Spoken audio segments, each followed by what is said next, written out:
Hello everyone, আসসালামু আলাইকুম। আমরা আজকে সাস্ট 2016-17 সালের যে প্রশ্নটা আছে সেটা সমাধান করব। এই ক্লাসটা দুইটা পার্টে করব। একটা পার্টে আমি এখন তোমাদের জন্য হচ্ছে ফিজিক্স এবং কেমিস্ট্রি সলভ করে দিব, লাস্ট পার্টে ম্যাথ সলভ করব। সো ফিজিক্স কেমিস্ট্রির ক্ষেত্রে আমি তোমাদের একটু সাস্টের প্রশ্ন সলভ করতে যে আগে অ্যালার্ম করি। অ্যালার্ম করার কারণ হচ্ছে যে সাস্টের কোশ্চেনের ক্ষেত্রে প্রবলেম যেটা, যে আমাদের সময় যখন এই সাস্টগুলা ছিল তখন কিন্তু ক্যালকুলেটর ছিল। সো ইঞ্জিনিয়ারিং স্ট্যান্ডার্ড প্রশ্ন হতো, যেমন হচ্ছে যে সিকের ওয়েটে ক্যালকুলেটর দেয় এবং ইঞ্জিনিয়ারিং স্ট্যান্ডার্ড বড় বড় 2 স্টেপের ম্যাথ দেয়। এই জায়গাতে এরকম 2 স্টেপের ম্যাথ দিত এবং অপশন দিত 5টা। সো এই ম্যাথগুলা দেখা যায় কি একটু কঠিন, তুলনামূলক বেশ কঠিন ইঞ্জিনিয়ারিং স্ট্যান্ডার্ড। বাট তোমার ক্ষেত্রে তুমি যখন গুচ্ছে এক্সাম দিবা, তখন গুচ্ছ এক্সামে একটা জিনিস মাথায় রাখতে হবে, ভাইয়া গুচ্ছ এক্সামে আমাদের সময় কম। সময় কত? সময় অনলি হচ্ছে 1 ঘন্টা। এই 1 ঘন্টা সময়ের ভিতরে এত কঠিন কঠিন জিনিসপত্র আছে যে তুমি মানে চাইলেও এগুলা সলভ করে শেষ করতে পারবা না। সো তুমি অনলি 60 মিনিটে 100 এমসিকিউ যখন সলভ করবা, তখন তোমার টার্গেটই থাকবে যে সমস্ত এমসিকিউগুলা 40 সেকেন্ড থেকে 50 সেকেন্ডে সলভ করা যায় সেইগুলা সলভ করা। সো তখন কিন্তু এরকম বড় বড় এমসিকিউ তোমার সলভ করা যাবে না। অনেক ক্ষেত্রে দেখা যাচ্ছে যেহেতু ইঞ্জিনিয়ারিং স্ট্যান্ডার্ড কোশ্চেন কিছুটা হবে, সাস্টে যেহেতু অনেক ভালো ভালো সাবজেক্ট আছে, সেই জন্য অনেক ক্ষেত্রে কঠিন প্রশ্ন দেয়া থাকবে। বাট তোমার এখানে কঠিন প্রশ্ন হচ্ছে একটা ট্র্যাপ। এই ট্র্যাপে পা দেয়া যাবে না। যেই প্রশ্নটা তুমি দেখবা 1 মিনিটের কম সময় সলভ করা সম্ভব, সেটাই তুমি হাত দিবা। যেটা 1 মিনিটের বেশি সময় চলে যাবে ওটাতে হাত দিবা না। তুমি সেকেন্ড রানে যে যখন তোমার সমস্ত সহজ কোশ্চেন করা হয়ে যাবে, তখন তুমি যে হাত দিতে পারো, তার আগে তুমি হাত দিবা না। ঠিক আছে, দ্যাটস ইট। সো আমরা একটু সহজ কোশ্চেন কঠিন কোশ্চেন এখানে মিক্স যেহেতু আছে, সবই দেখি কি কি সহজে করা সম্ভব, কি কি কঠিন করা সম্ভব। এটা কিন্তু আমরা দেখলেই বুঝতে পারবো। যেমন দেখো এই কোশ্চেনটা 11 নম্বর কোশ্চেন ফিজিক্সে প্রথমেই যেটা আছে, এটা কিন্তু আমরা আগেও দেখছি। সো এই কোশ্চেন যখন আগে আমরা দেখছি তখনও আমরা জানি যে কিভাবে সলভ করতে হবে। সো এইটা নিয়ে আমাদের প্যারা হবে না। সো প্রশ্নটা কি? প্রশ্নটা বলতেছে যে এম এর মান কত হলে এ এবং বি দুইটি ভেক্টর পরস্পর সমান্তরাল হবে। সমান্তরালের ক্ষেত্রে I divided by I, J divided by J, K divided by K করলেই কিন্তু হয়ে যায়। সমান্তরালের ক্ষেত্রে কি সহগগুলার রেশিও সমান হয়। সো আমাদের ভ্যালু আসে 1 divided by M equals to -3 divided by কত 6। So 1 by M equals to -1/2 আসে। সো এম ইকুয়ালস টু -2 আসে। দেখো এইটা কিন্তু জাস্ট 20 সেকেন্ডেই সলভ করা সম্ভব। সো এইটা যদি চলে আসে তাহলে এইটাতে নিয়ে তো প্যারা নাই। ঠিক আছে, এটা সার্চ থেকে হুবহুব চলে আসতে পারে এবং আগেও আমরা করছি, বিভিন্ন সালে আসছে। ঠিক আছে, সো এইটা নিয়ে আমাদের প্যারা নাই। এরপরে বলছে দেখো 40 কিলোমিটার/আওয়ার বেগে চলন্ত একটি গাড়ির গতিশক্তি এত হলে গাড়িটি এত কিলোমিটার/আওয়ার বেগে চললে গতিশক্তি কত হবে। সো এটা খুব সিম্পল। দেখো ইকে ইকুয়ালস টু আমরা জানি হচ্ছে হাফ এমভি স্কোয়ার। সেখানে আমাদের ভর সম্পর্কে কোনো কিছু বলা নাই, গতিশক্তি আর বেগ সম্পর্কে বলা আছে। তার মানে কি K1 আমি কে ধরে নিলাম, K1/K2 ইকুয়ালস টু কি আসবে বলতো, V1 ডিভাইডেড বাই V2 তার হোল স্কোয়ার। সো এখানে তুমি যদি ভালো করে খেয়াল করো, K1 এর ভ্যালু দেয়া আছে, K2 এর ভ্যালু দেয়া নাই। সো K1 এর ভ্যালুটা আমরা একটু বসাই। K1 এর ভ্যালু K1 ইন্টু এই যে V2 ডিভাইডেড বাই V1 তুমি যদি বসাও ইকুয়ালস টু দেখো K2 এর ভ্যালু পাও। সো এখানে আমাদের K1 এর ভ্যালু কত দেয়া আছে, 2 ইন্টু 10⁵। এবার দেখো V2 ডিভাইডেড বাই V1, যখন K1 ছিল তখন বেগ ছিল 40, যখন K2 ছিল তখন বেগ ছিল 20। সো এটা যাবে কি 20 ডিভাইডেড বাই 40 তার স্কোয়ার। ঠিক আছে, ইকুয়ালস টু কি আসবে K2। সো এটা দিয়ে এটা যদি কাটো তাহলে কত আসে বলো, 20×2 = 2, মানে এবার স্কোয়ার করলে 4 আসে। So 2 into 10⁵ divided by 1/4 equals to K2, এরকম কিছু একটা ভ্যালু আসে। এখন দেখো কাটাকাটি করলে এখান থেকে এটার সাথে কাটলে 2 থাকে। সো 2 মানে কি 0.5। So 0.5 into 10⁵ equals to K2। এইটাও কিন্তু 40 সেকেন্ডের ভিতরে করা সম্ভব যদি তোমার কনসেপ্টটা ক্লিয়ার থাকে আর এই প্রশ্নটা তুমি আগে থেকে মুখস্থ রাখো যে আসলে প্রশ্নটা কিভাবে করতে হবে এবং এটার ভ্যালু কি 0.5 ইন্টু 10⁵। সো হুবহুব দিয়ে দিলে এটা তোমার পারা উচিত। সিম্পল, হুবহুব দিলে এটা তোমার পারা উচিত। তোমাকে কনসেপ্টটা আগে ভালো করে জেনে রাখতে হবে, দ্যাটস ইট। এরপর আসো পরবর্তী কোশ্চেনটাতে। পরবর্তী কোশ্চেনটা বলছে যে সরল দোলন গতি সম্পন্ন কোন একটি বস্তু কণার গতি যদি x ইকুয়ালস টু এত হয়, সর্বাধিক বেগ কত। সর্বাধিক বেগের ক্ষেত্রে ফর্মুলা হচ্ছে v equals to omega a. এখন এই জায়গাতে মজার ব্যাপার হচ্ছে a x equals to a sine omega t. So omega t মানে কি 31, ওমেগার ভ্যালু 31 আর এ এর ভ্যালু কত বলো তো 20। সো এই জায়গাতে যদি আমরা ওমেগার ভ্যালু 31 বসাই আর এ এর ভ্যালু 20 বসাই তাহলে কত আসে দেখো তো, x3 দুগুণা 62 শূন্য, সো 620 আসে না? সো ডি নাম্বার অপশন হচ্ছে right, 620 metre per second. That's it. So এটাও কিন্তু আমার 20 সেকেন্ড 30 সেকেন্ডের ভিতরে পারার মতো একটা কোশ্চেন। এরপরে বলছে দেখো, চারটি বিদ্যুতিক রোধ এত এত এত সমান্তরালে যুক্ত করলে কোনটির ভিতর দিয়ে সবচেয়ে বেশি বিদ্যুৎ প্রবাহিত হবে? সো কোনটার ভিতর দিয়ে সবচেয়ে বেশি বিদ্যুৎ প্রবাহিত হবে? এখন আমরা জানি ভি ইকুয়ালস টু কি বলতো, আই আর। সো এবার আই ইকুয়ালস টু আমরা জানি হচ্ছে V divided by R. Voltage যদি সেম থাকে, সমান্তরালে তুমি যদি যুক্ত করো তাহলে ভোল্টেজ তো সেম থাকবে, দুই প্রান্তের ভোল্টেজ সেম, তাহলে I is inversely proportional to R. অর্থাৎ যেটা রোধ বেশি সেটা তড়িৎ প্রবাহ কম। আবার বলি, যেটা রোধ বেশি সেটা তড়িৎ প্রবাহ কম। সো যেটা রোধ বেশি 4 এর তড়িৎ প্রবাহ কম, যেটা রোধ কম তার তড়িৎ প্রবাহ বেশি। তার মানে 1 ওহমের ভিতর দিয়ে সবচেয়ে বেশি বিদ্যুৎ প্রবাহিত হবে। আবার বলি, 1 ওহমের ভিতর দিয়ে সবচেয়ে বেশি বিদ্যুৎ প্রবাহিত হবে। That's it, simple. এরপরে পরবর্তী এমসিকিউটাতে আসো। পরবর্তী এমসিকিউটা খুবই সিম্পল। দেখো, এটা এরকম জটিল করে করা যায়, আবার খুব সিম্পলিও করা যায়। জটিলও শেখাবো, সিম্পলিও শেখাবো। বলছে দেখো, একজন ব্যক্তি 30 ডিগ্রি কোণে 5 মিটার উঁচু একটি ঘষাবিহীন তল বরাবর 100 নিউটন ব্লক টেনে তুলছে। সো দেখো, 100 নিউটন ওজনের ব্লক, তাহলে ওজন ডাব্লিউ ইকুয়ালস টু কি বলতো, এম জি। সো ওজন দেয়া আছে 100 নিউটন। এখন এম এর ভ্যালু আমরা জানি না, জি এর ভ্যালু 10 ধরে নিলাম, তাহলে এম এর ভ্যালু কত আসে, 10 আসে না? এখন বলছে যে সমদ্রুতিতে ব্লকটিকে যদি আমরা তুলি তাহলে কাজের পরিমাণ কত হবে? এখন কাজের পরিমাণ এই বরাবর যাচ্ছি। এখন বলছে দেখো 5 মিটার উঁচু। 5 মিটার উঁচু মানে কি, এখান থেকে এইটুকুর উচ্চতা 5 মিটার। তো যখনই আমরা কোন একটা ব্লকের উচ্চতা জানি, সরাসরি উচ্চতা জানি, তখন উচ্চতা ডাব্লিউ ইকুয়ালস টু আমরা কিন্তু সরাসরি এম জি ইউজ করতে পারি। সো এম এর ভ্যালু দেখো কত, এম এর ভ্যালু আমাদের 10, জি এর ভ্যালু 10, এইচ এর ভ্যালু 5, সব মিলায় গুণ করলে দেখো 500 চলে আসে। সো 500 আমরা অনায়াসে বের করতে পারি, এটার জন্য আমাদের খুব বেশি পেইন লাগবে না। এখন এরা যেভাবে করছে এইটাও একটু আমরা বোঝার চেষ্টা করি। দেখো, এরা বলছে যে যেহেতু সমদ্রুতিতে চলে তাহলে আমাদের নেট বল শূন্য হয়। নেট বল যদি শূন্য হয়, গাড়িটা যখন উপরের দিকে ওঠে তখন সে একটা বল প্রয়োগ করে উঠে, আর তার ওজনের জন্য নিচের দিকে একটা বল প্রয়োগ হয়। সো সে যেই বল প্রয়োগ করে উঠে সেইটাকে আমরা যদি এফ ধরি, ঠিক আছে, সেটাকে যদি আমরা এফ ধরি, আর তার ওজনের জন্য নিচের দিকের বল যদি আমরা ডাব্লু সাইন থেটা ধরি, যেটা নিচের দিকে, এই যে এই বরাবর ডাব্লু কাজ করতেছে, ডাব্লুর দুইটা উপাংশ, একটা ডাব্লু সাইন থেটা, একটা W cos theta. So W sine theta F minus W sine theta, net বল কি 0।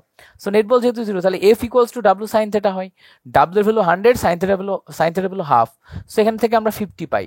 এবার ভালো করে বুঝবা, এইটুকুর উচ্চতা আমাদের দেয়া আছে 5, বাট যখনই আমরা এই বরাবর যাব, কাজের পরিমাণ ডাব্লু ইকুয়ালস টু হবে কি জানো, এফ ডট এস। এস মানে কি, এই বরাবর আমার দূরত্ব কত।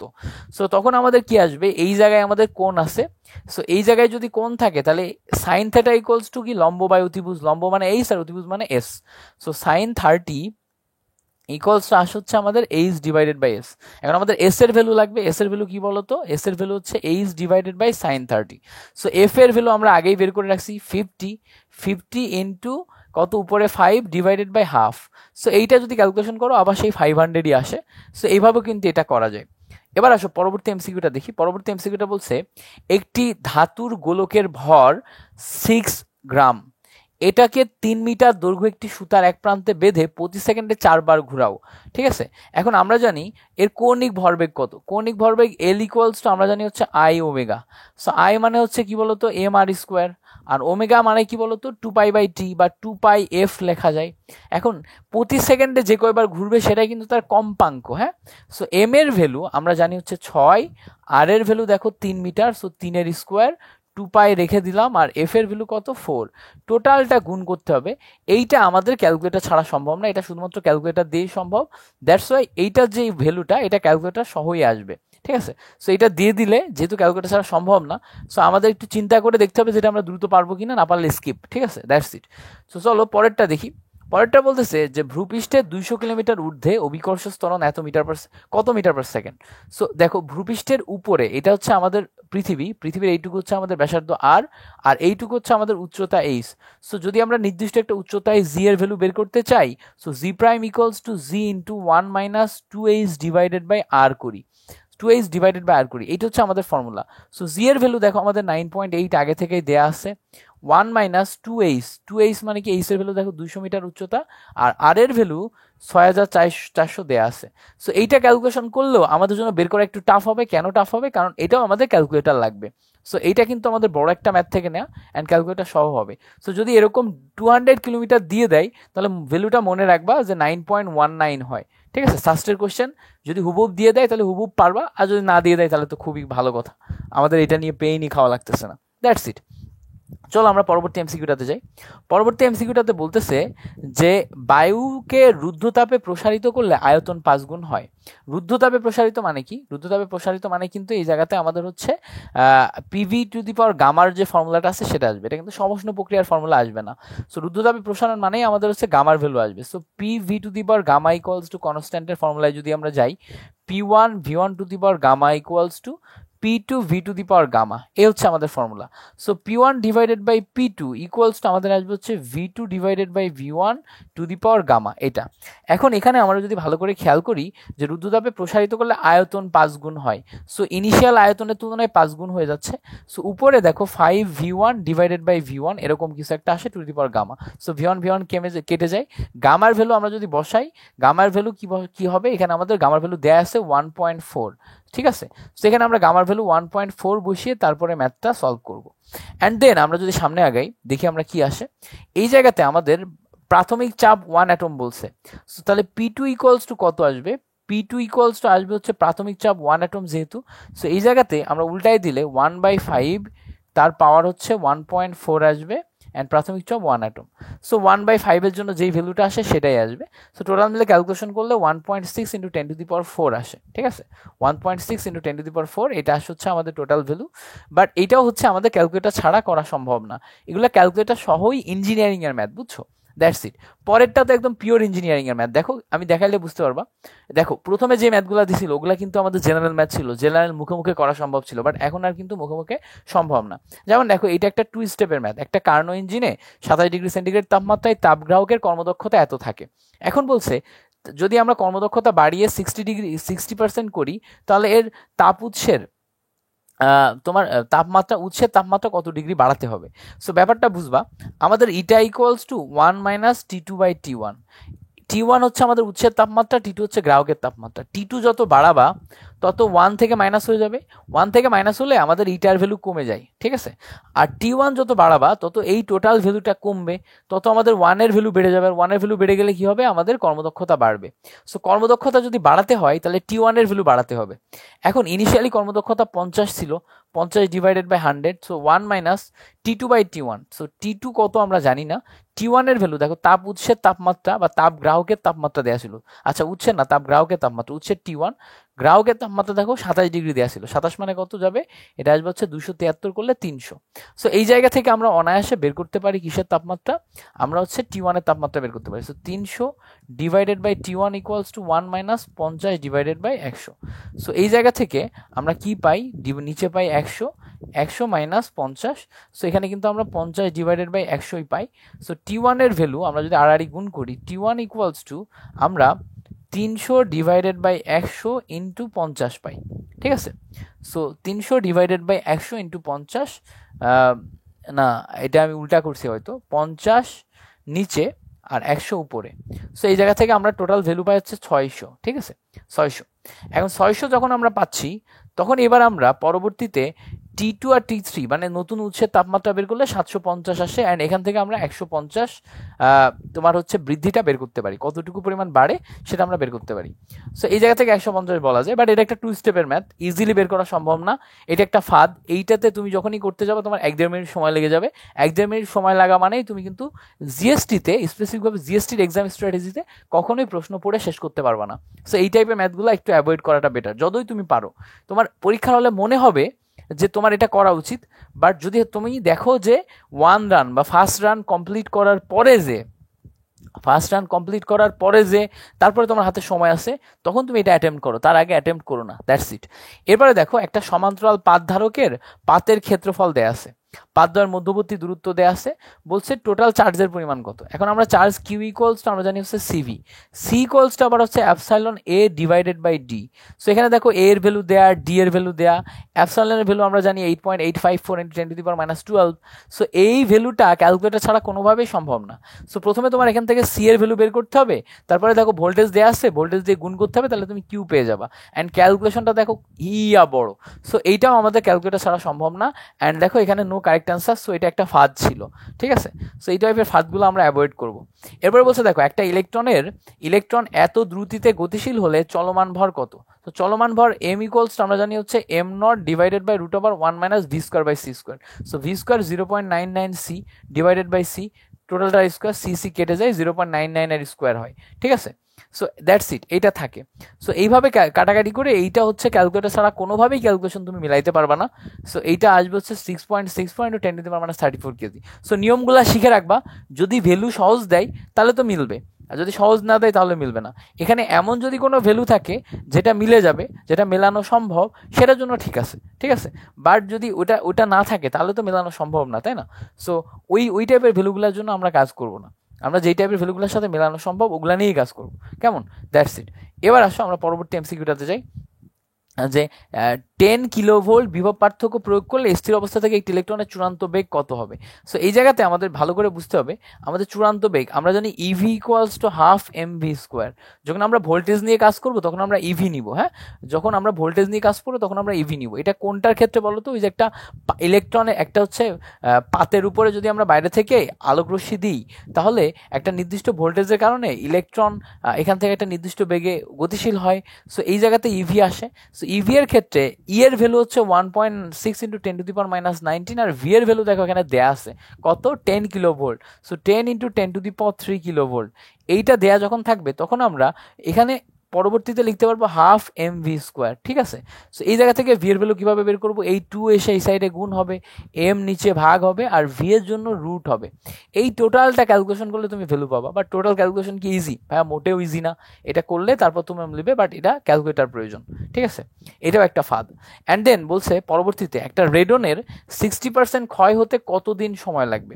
সো দেখো আমরা এখানে রেডনের ক্ষেত্রে জানি যে n equals to n0 × e⁻⁻λt। So এখানে n ডিভাইডেড বাই n0, এই ই যদি এই সাইডে নিয়ে আনো তাহলে ln পাই -λt থাকে। সো এই জায়গা থেকে আমরা কি বলতে পারি, 60% ক্ষয় মানে 40% অবশিষ্ট আছে। সো 40% অবশিষ্ট থাকলে n/n0 এর ভ্যালু হয় হচ্ছে 40, ঠিক আছে। n/n0 এর ভ্যালু কত হয় 40, বা 40 ডিভাইডেড বাই 100 বা 0.4, ঠিক আছে, ln 0.4 -λt থাকে। সো টি এর ভ্যালু হয় ln 0.4 ডিভাইডেড বাই -λ। সো ল্যামডার ভ্যালু কত, ল্যামডার ভ্যালু হচ্ছে আমাদের দেখো দেয়াই আছে এই জায়গাতে, অর্ধায়ু থেকে, আচ্ছা ল্যামডার ভ্যালু দেয়া নাই, অর্ধায়ু থেকে বের করতে হবে। অর্ধায়ু মানে কি, t½ equals to 0.693 divided by lambda. So lambda equals to 0.693 divided by t½ অর্ধায়ু কত, 3.82। সো এই যে ল্যামডার ভ্যালু বের করে নিলাম, এটা এখানে বসাবো, বসালে এটাও বের হয়ে যাবে। বাট এটার জন্য আমাদের মাস্ট ক্যালকুলেটার দরকার, ক্যালকুলেটার ছাড়া এটা সম্ভব না। So that's it. এটা ছিল হচ্ছে আমাদের ফিজিক্স কোশ্চেন। কেমিস্ট্রি কোশ্চেন আমাদের মোটামুটি ইজি আছে। কেমিস্ট্রি কোশ্চেন আমরা হাতেই ক্যালকুলেশন করতে পারবো, দেখা যাক কোনটা করতে পারি। যেমন দেখো এখানে বলছে যে পানিতে দ্রাব্যতা হচ্ছে 36, একটি পাত্রে 200 গ্রাম জলীয় দ্রবণে 50 গ্রাম লবণ মিশ্রিত হলে দ্রবণটি সম্পৃক্ত করতে আর কত গ্রাম লবণ যোগ করতে হবে। সো এটা কিভাবে করব, দেখো ভালো করে খেয়াল করবা। দ্রাব্যতা 36 মানে হচ্ছে 100 গ্রামে 36 দেয়া আছে। এখন দেখো বলছে 200 গ্রামের জলীয় দ্রবণে 50 গ্রাম লবণ, তার মানে জলীয় দ্রবণ কত গ্রামের, আসলে 50 গ্রাম লবণ বাদ দিলে দ্রবণ হচ্ছে 150-এর। এখন 100 গ্রামে যদি দ্রাব্যতা 36 হয় তাহলে 1 গ্রামে কত, 36 ডিভাইডেড বাই 100। এখন 150-এ কত, 150 দিয়ে গুণ করবা। এখন দেখো এখান থেকে কাটাকাটি করলে এখানে 2 পাও আর এখানে পাও হচ্ছে 3, এটা দিয়ে এটা কাটো, দেখো 18 × 36, 3 18 কত আসে 54। সো দ্রাব্যতা আমাদের কত আসে 54, তাহলে মানে আমাদের 150 গ্রামের জন্য আমরা 50 গ্রাম লবণের পরিবর্তে 54 গ্রাম লবণ মিশ্রিত করতে পারবো। তাহলে কম কতটুকু আছে, কম আছে দেখো অনলি 4 গ্রাম কম আছে। সো এটা হচ্ছে রাইট অ্যান্সার 4 গ্রাম। সো আশা করি বুঝতে পারছো জিনিসটা কিভাবে করলাম, খুবই সিম্পল, ঠিক আছে। খুবই সিম্পল, একদম সিম্পলি কিন্তু আমরা এটা করে ফেলতে পারি এইভাবে। সো এইভাবে আমরা সিম্পলি জিনিসটা করে ফেলছি। এখন দেখো আমরা পরবর্তী এমসিকিউটাতে যদি যাই, পরবর্তী এমসিকিউটাতে বলছে যে এ বি একটা যৌগ আছে, এই যৌগের ক্ষেত্রে আমাদের দ্রাব্যতার গুণফল এত।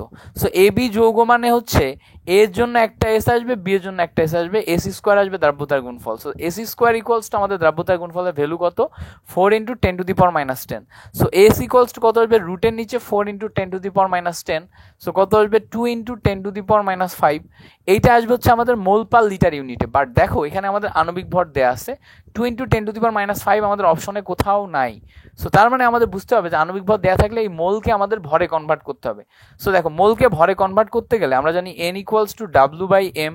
সো ভরে যখন আমরা কনভার্ট করব W equals to n × m হয়। সো মোলকে আণবিক ভর দিয়ে গুণ করলে আমরা ভর গ্রামে পাই। সো এই জায়গাতে 2 এর সাথে আণবিক ভর 140 তুমি যদি গুণ করো ইন্টু 10⁻5 রেখে দাও, তখন এটা গ্রামে কনভার্ট হয়ে যায়। সো গ্রামে কনভার্ট হলে কত থাকে দেখো, টোটাল মিলে আসে হচ্ছে 280 × 10⁻5। সো এটাকে যদি 2.8 বানাও, সো 10⁻³ হয়ে যাবে। ঠিক আছে, সো রাইট অ্যান্সার কি 2.8 × 10⁻3। কোনটা আছে, 2.8 × 10⁻3 কই, 2.8 × 10⁻3 দেখো এইটার কিন্তু রাইট অ্যান্সার নাই। সো এটাও একটা ট্র্যাপ ছিল, বুঝছো। এবার বলছে দেখো কোন যৌগটি হাইড্রোজেন বন্ধন গঠন করে না। এই সেফ করে, কারণ কি হাইড্রোজেন এবং ফ্লোরিন দুইটাই উপস্থিত আছে, আমাদের ফন উপস্থিত থাকতে হয়, সাথে হাইড্রোজেন থাকতে হয়। সো হাইড্রোজেন এবং ফ্লোরিন দুইটাই উপস্থিত আছে। এবার দেখো পরবর্তীতে পানি করে, এখানেও অক্সিজেন এবং হাইড্রোজেন উপস্থিত আছে, মানে ফন উপস্থিত আছে, হাইড্রোজেনও আছে। আবার দেখো কার্বক্সিলিক অ্যাসিড কাজ করে, কারণ কি কার্বক্সিলিক অ্যাসিডের শেষে OH এর এই জায়গাতে আমাদের হাইড্রোজেনও আছে, আবার অক্সিজেনও আছে, অক্সিজেন ফনের ভিতরে। অ্যামোনিয়াতেও নাইট্রোজেন এবং হাইড্রোজেন উপস্থিত আছে। বাট যখন তুমি এই জায়গাতে কিটোন নিবা, কিটোন কখনোই তোমার হাইড্রোজেন বন্ড দিবে না, কারণ ভালো করে খেয়াল করে দেখবা কিটোনের ক্ষেত্রে C⋯O আছে না, অ্যান্ড এখানে CH3 আছে। এই জায়গাতে আমার কোনো উপস্থিত হাইড্রোজেন নাই, এই জায়গাতে আমার কোনো উপস্থিত হাইড্রোজেন নাই, ফলে এ কিন্তু স্বাভাবিকভাবে ডেল মাইনাসে পরিণত হতে অনেক কষ্ট করতে হবে। ঠিক আছে, সো ডেল মাইনাসে পরিণত অনেক কষ্ট করতে হবে, অ্যান্ড এই যৌগটা আমাদের হাইড্রোজেন বন্ড দিবে না, এটা একটু মাথায় রাখো। ঠিক আছে, কিটোন ম্যাক্সিমাম ক্ষেত্রে বিভিন্ন ধরনের যৌগ গঠনে অনীহা দেখায়, কারণ কিটোনের স্টেবিলিটি অনেক বেশি। তুমি যদি অ্যালডিহাইড কিটোনের স্টেবিলিটি বা সক্রিয়তার ক্রম যাচাই করো, তাহলে ফর্মালডিহাইড সবচেয়ে বেশি পাবা, তারপরে অ্যালডিহাইড, তারপরে কিটোন। ঠিক আছে, দ্যাটস ইট, এটা দিবে না। এবার বলছে দেখো একটা মৌলের সর্ববহিস্থ শেলের ইলেকট্রন সংখ্যা হচ্ছে 4s1 5s2, মৌলের আণবিক সংখ্যা কত? ঠিক আছে, 4s1 5s2। So 4s1 5s2 মানে কি, মানে হচ্ছে আমরা যদি টোটাল ইলেকট্রন বিন্যাসটা দেখি, এই জায়গাতে ইলেকট্রন বিন্যাসটা করা আছে, আমি আর করলাম না। দেখো কি কি আছে আমাদের, 1s2 2s2 2p6 3s2 3p6 4s2 4p6 and 3d10 পর্যন্ত আসে। তারপরে আসে হচ্ছে 4s1 5s2, অ্যান্ড দেন এই পর্যন্ত আমরা একটু কাউন্ট করে দেখি তো, 3p6 পর্যন্ত 18 আর 10 28, আর 4s2 করলে আসে হতো আমাদের 30-এর পরে এই জায়গাতে দেখো p6 মানে 36-এর পরে এই জায়গায় 3টা, তার মানে টোটাল ইলেকট্রন সংখ্যা কত, 39। সো জাস্ট আমাদের ইলেকট্রন বিন্যাস করে কাউন্ট করলে আমরা পেয়ে যাবো যে কতগুলো ইলেকট্রন আমাদের আছে। হঠাৎ করে গরম একটু কমে গেল, কমে যে ঠান্ডা আসতেছে, আশেপাশে কি বৃষ্টি হচ্ছে? যদি বৃষ্টি হয় তাহলে পৃথিবীতে মানুষের শান্তি নেমে আসলো ভাই, যেই টেম্পারেচার। ওকে, সো দেখো NH4+ আয়তনের আকৃতি কিরূপ। NH4+ যখন আমরা একটা যৌগ নিব, তখন দেখো আমাদের এখানে 4টা হাইড্রোজেন আছে, মানে 4টা সিগমা বন্ধন, তাহলে আমাদের sp3 আসবে, কারণ কি x = 4। সো sp3 হলে আমাদের আকৃতি কি, চতুস্তলকীয় আকৃতি। ঠিক আছে, আকৃতি কি বলতো ভাইয়া, আকৃতি হচ্ছে আমাদের চতুস্তলকীয় আকৃতি। একটু আমরা ক্রস চেক করি, তারপরে অ্যান্সারটা ইয়েস, আকৃতি হচ্ছে চতুস্তলকীয়। এবার বলছে দেখো N2O4 এই যৌগে আমরা দেখো NO2 তৈরি করছি, এবং এখানে আমাদের ΔH এর মান পজিটিভ। ΔH এর মান পজিটিভ মানে কি, তাপ হারি বিক্রিয়া, বাইরে থেকে আমাদের তাপ দেয়া লাগে তখন বিক্রিয়াটি হয়। সো বাইরে থেকে যদি তাপ দেয়া লাগে, মানে তাপমাত্রা বৃদ্ধি করলে বিক্রিয়াটা সামনের দিকে অগ্রসর হবে, আর তাপমাত্রা যদি কমাও তাহলে বিক্রিয়াটা পিছনের দিকে চলে যাবে, কারণ হচ্ছে আমাদের তাপ দেয়া লাগে, কেমন, বাইরে থেকে তাপ দেয়া লাগে।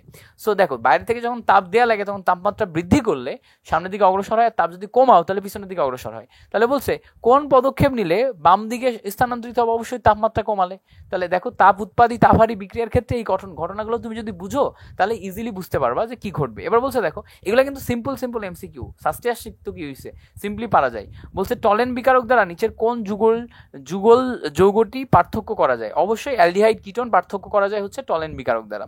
এবার বলছে দেখো ইউপ্যাক পদ্ধতিতে মিথাইল ডাইব্রোমো এই যৌগটার নামকরণ করতে বলছে।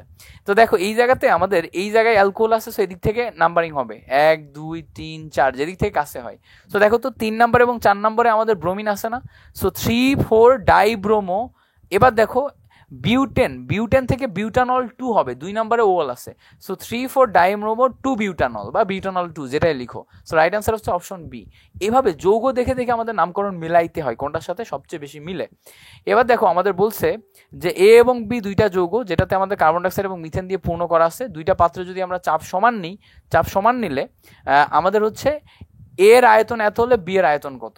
সো এই ম্যাথটা কিভাবে করব? প্রথম কথা হচ্ছে আমাদের মোল নাম্বার বের করতে হবে। মোল নাম্বার এই গ্যাসের জন্য mole number W/m। So W এর ভ্যালু দেখো দেয়া নাই, সো আমাদের ডাব্লিউ আমরা জানি না। So WA divided by m আমরা কত জানি? কার্বন ডাইঅক্সাইডের জন্য আমরা জানি হচ্ছে 44। এবার NB যদি আমরা নিই, দেখো ডাব্লিউ এর ভ্যালু আমরা জানি না, সো WB। NB এর ভ্যালু মিথেনের ক্ষেত্রে কত বলো তো? Carbon 6 12 12 6 16, that's it. এবার WA/WB আমাদের বের করা লাগবে। এখন আমরা দেখো চাপ যেহেতু কনস্ট্যান্ট, PV ইকুয়ালস টু ছিল কি nRT। টেম্পারেচার প্রেসার কনস্ট্যান্ট, শুধু আমাদের ভলিউম জানা লাগবে। সো ভলিউমের সাথে আমার মোল সংখ্যা সম্পর্ক কি? সমানুপাতিক যদি সম্পর্ক হয় তাহলে VA divided by VB equals to NA divided by NB আসবে, ঠিক আছে। সো দেখো এখন VA এর ক্ষেত্রে আমাদের আয়তন দেখো 24 লিটার দেয়া আছে। So 24 litre divided by VB equals to, দেখো আমরা উপরে যদি NA NB বসাই, সো কত আসে? WA/WB কত হবে? একটা হচ্ছে WA divided by 44, WB divided by 16। So এখন এইটাকে যদি আমরা উল্টায় দিই, দেখো উল্টায় কি আসবে? 24 divided by VB equals to আমরা পাবো হচ্ছে WA divided by 44 16 divided by WB, ঠিক আছে, উল্টায় গেছে। এখন আড়াআড়ি গুণ করলে আমরা এই জায়গা থেকে কিন্তু ভ্যালুগুলা পেয়ে যাব।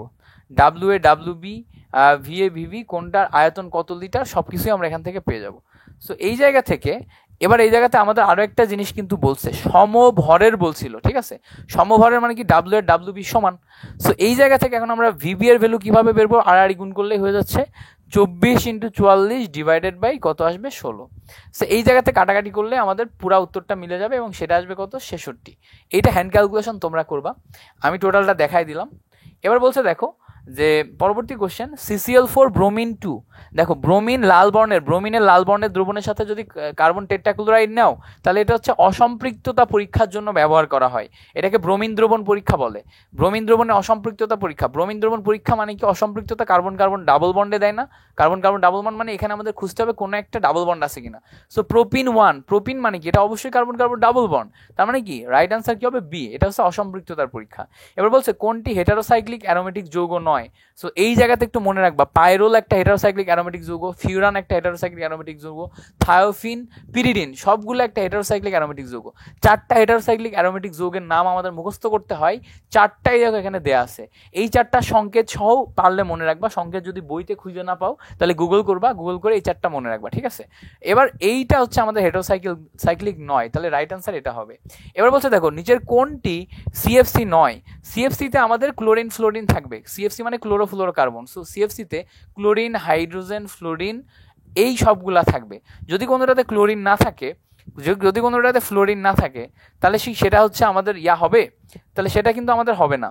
তাহলে আমাদের এটা যদি পেতে হয় অবশ্যই আমাদের যদি কোনো একটাতে CFC পেতে হয় তাহলে আমাদেরকে ক্লোরিন ফ্লোরিন চেক করতে হবে। যেমন দেখো এটাতে ক্লোরিন ফ্লোরিন আছে, হাইড্রোজেন থাকা না থাকা ব্যাপার না, এটাতেও ক্লোরিন ফ্লোরিন আছে, এইটাতেও ক্লোরিন ফ্লোরিন আছে, এইটাতেও ক্লোরিন ফ্লোরিন আছে, বাট এই জায়গাতে দেখো শুধু ফ্লোরিন আছে, ক্লোরিন নাই। দ্যাট মিনস এটা কিন্তু ক্লোরোফ্লোরোকার্বন হচ্ছে না, ঠিক আছে। সো এইভাবে আমরা আইডেন্টিফাই করব।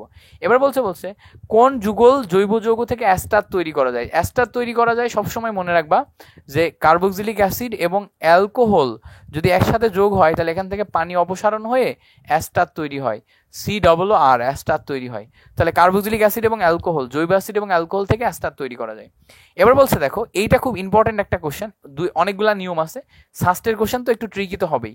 বলছে 2,3-ডাইব্রোমো মিথাইল বিউটনকে অ্যালকোহলিক দ্রবণে উত্তপ্ত করলে যে উৎপাদ পাওয়া যায়, তাহলে আমরা প্রথমে অ্যালকোহলিক দ্রবণ উত্তপ্ত করি। সো এখানে আমরা 2,3-ডাইব্রোমো এই যৌগটা নিলাম। এবার অ্যালকোহলিক দ্রবণে যদি উত্তপ্ত করি তাহলে এখান থেকে অপসারণ হয়ে যাবে, ব্রোমিন অপসারণ হয়ে যাবে। সো এই ব্রোমিন অপসারণ হবে কি করে, পাশের হাইড্রোজেনকে নিয়ে হচ্ছে অপসারণ হবে।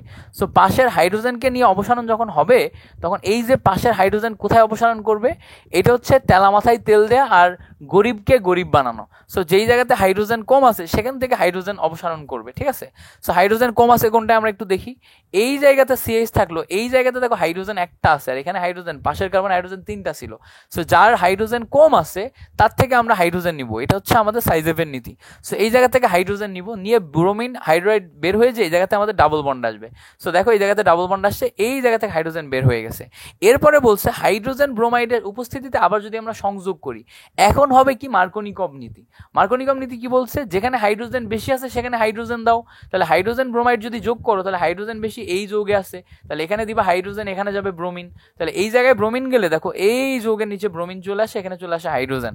এখন আমরা যদি নামকরণ করি 1, 2, 3, 4, সো 2 নাম্বার কার্বনে দেখো মিথাইল ব্রোমাইড দুইটাই আসে। সো 2 ব্রোমো মিথাইল, তাহলে 2 ব্রোমো মিথাইল কোনটা আছে দেখো, 2 bromo 2 methyl butane. That's it, এটাই হচ্ছে আমাদের রাইট অ্যান্সার। সো এটা কিন্তু একটা ট্রিকি কোশ্চেন ছিল, ভালো করে মনে রাখবা, তোমার পরীক্ষায় চলে আসতে পারে। যদি বাসায় ভালো করে শিখে যাও তাহলে পরীক্ষার হলেও পারবা, কোনো ব্যাপার না। এবার বলছে উল্লেখিত অ্যাসিডগুলোর মধ্যে কোনটি সবচেয়ে বেশি শক্তিশালী। কোন একটা অ্যাসিড কত বেশি শক্তিশালী এটা নির্ভর করবে কিসের উপর, দেখো এটা হচ্ছে আমাদের কেন্দ্রীয় পরমাণু জারণ সংখ্যার উপর। এই জায়গায় দেখো 4 দুগুণা 8, 8 থেকে 3 বাদ দিলে +5 হয়। এই দেখো 3 দুগুণা 6 বাদ দিলে +5 হয়। এই জায়গায় 3 দুগুণা 6 2 বাদ দিলে কত হয়, +4 হয়। এই জায়গাতে দেখো +1 হয়। এই জায়গাতে দেখো 4 দুগুণা 8, 8 থেকে 2 বাদ দিলে +6 হয়। তো সবগুলোর দিকে কাউন্ট করলে দেখো এইটা জারণ সংখ্যা সবচেয়ে বেশি, দ্যাটস ওয়াই এটা হচ্ছে আমাদের সবচেয়ে বেশি শক্তিশালী অ্যাসিড। যদি জারণ সংখ্যা সমান হতো তাহলে কি করতাম, কেন্দ্রীয় পরমাণুর আকার যেটা ছোট সেটা হচ্ছে আমাদের বেশি অ্যাসিডিক হতো, ঠিক আছে। That's it. ওকে, এবার আসো আমাদের পরবর্তী MCQটাতে। বলছে অ্যালুমিনিয়াম ক্লোরাইডের উপস্থিতিতে বেনজিনের সাথে অ্যাসিটাইল ক্লোরাইডের বিক্রিয়া করলে কোন যৌগ তৈরি হয়। সো দেখো একটা আমাদের বেনজিন দেয়া আছে, বেনজিনের সাথে অ্যাসিটাইল ক্লোরাইড মানে CH3COCl, that is acetyl chloride. এখন যদি আমরা অ্যালুমিনিয়াম ক্লোরাইডের উপস্থিতিতে বিক্রিয়া করাই, এখান থেকে একটা হাইড্রোজেন আর এখান থেকে ক্লোরিন অপসারণ হয়ে যাবে। অপসারণ হয়ে যে হাইড্রোজেন ক্লোরাইড তৈরি করবে আর COCl এখানে বসে যাবে। COCl যদি বসে যায় এইটাকে তখন আমাদের বলে হচ্ছে কি বলে তো, এটাকে বলা হচ্ছে অ্যাসিটোফেনন, ঠিক আছে, এটাকে বলা হচ্ছে অ্যাসিটোফেনন। সো বেনজিনের উপর COCH3 থাকলে অ্যাসিটোফেনন বলে। সো এটা হচ্ছে আমাদের রাইট অ্যান্সার, ঠিক আছে। সো পরবর্তী MCQটা কি বলছে, যে এই জায়গাতে একটা চুনাপাথরের খণ্ডকে এত গ্রাম এত ঘন্টা উত্তপ্ত করলে এত পাওয়া যায়, কত, খুব সিম্পল ম্যাথ। ক্যালসিয়াম কার্বনকে উত্তপ্ত করছি, এটা আমি কয়েকবার তোমাদের শেখাইছি। সো এটা তোমাদের আহামরি শেখানোর দরকার নেই বলে আমি মনে করি। দেখো N অফ ক্যালসিয়াম কার্বনেট লিখবা আর N অফ কার্বন ডাইঅক্সাইড লিখবা, দিয়ে W/M আর হচ্ছে V/22.4 লিটার করবা, করে এখান থেকে বের করতে পারবা ইজিলি। বলছে ট্রাইট্রেশন বিক্রিয়ায় কোন যৌগ দিয়ে প্রাইমারি স্ট্যান্ডার্ড দ্রবণ তৈরি করা যায় না। সো ট্রাইট্রেশনের জন্য কোনটা দিয়ে প্রাইমারি দ্রবণ তৈরি করা যায় না। সো প্রাইমারি দ্রবণ হইতে গেলে আমাদের কি থাকা লাগবে বলো তো, আমাদের C থাকা লাগবে। দেখো এই জায়গাতে C আছে, এখানে C আছে, এখানে C আছে, ঠিক আছে। KMnO4 হচ্ছে আমাদের সেকেন্ডারি, ঠিক আছে, KMnO4 হচ্ছে আমাদের সেকেন্ডারি। সোডিয়াম হাইড্রোক্সাইড নিয়ে আমরা চিন্তা না করি, KMnO4 হচ্ছে আমাদের সেকেন্ডারি। তাহলে সোডিয়াম হাইড্রোক্সাইড এবং KMnO4 এই দুইটাই হচ্ছে উত্তর হিসাবে কাউন্ট করা যায়। তো যে কোনো একটা দাগাবা, দ্যাটস ইট। এইটা ছিল হচ্ছে আমাদের সাস্টের কোশ্চেন, ফিজিক্স এবং কেমিস্ট্রি। ম্যাথটা আমি তোমাকে দিয়ে দিব, প্যারা নিও না ম্যাথ নিয়ে। আপাতত হচ্ছে এইটার ফিজিক্স কেমিস্ট্রিটাই সলভ দিলাম, ম্যাথটা তোমাকে ইনশাল্লাহ দিয়ে দিব। Thank you so much for watching this video.